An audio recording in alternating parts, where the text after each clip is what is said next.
ವರುಣನ ಆರ್ಭಟದಿಂದ SRH ತಂಡಕ್ಕೆ ಭಾರಿ ಹೊಡೆತ ಬಿದ್ದಿದೆ ಹಾಗೂ ಈ ಸೀಸನ್ನ IPLನಿಂದ SRH ತಂಡ ಹೊರಬಿದ್ದಿದೆ. ಹೌದು, ನಿನ್ನೆ ನಡೆದ DC ಮತ್ತು SRH ತಂಡದ ನಡುವೆ ಮುಖಾಮುಖಿಯಾದಾಗ DC ಮೊದಲು ಬ್ಯಾಟಿಂಗ್ ಮಾಡಿ 133 ರನ್ ಮಾತ್ರ ಹೊಡೆಯಲು ಸಜ್ಜಾಯಿತು.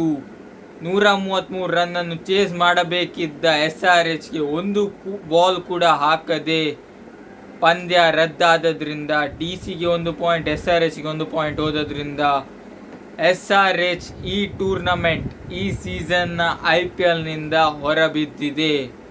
ಮೂರನೇ ತಂಡ, ಈ ಸೀಸನಲ್ಲಿ IPLನಿಂದ ಹೊರಬಿದ್ದ ಮೂರನೇ ತಂಡವಾಗಿ SRH ತಂಡ IPLನಿಂದ ನಿರ್ಗಮಿಸಿದೆ. ಮೊದಲನೇ ತಂಡ CSK, ಎರಡನೇ ತಂಡ RR, ಮೂರನೇ ತಂಡ SRH ಗುಡ್ ಬೈ ಹೇಳಿದೆ IPLಗೆ.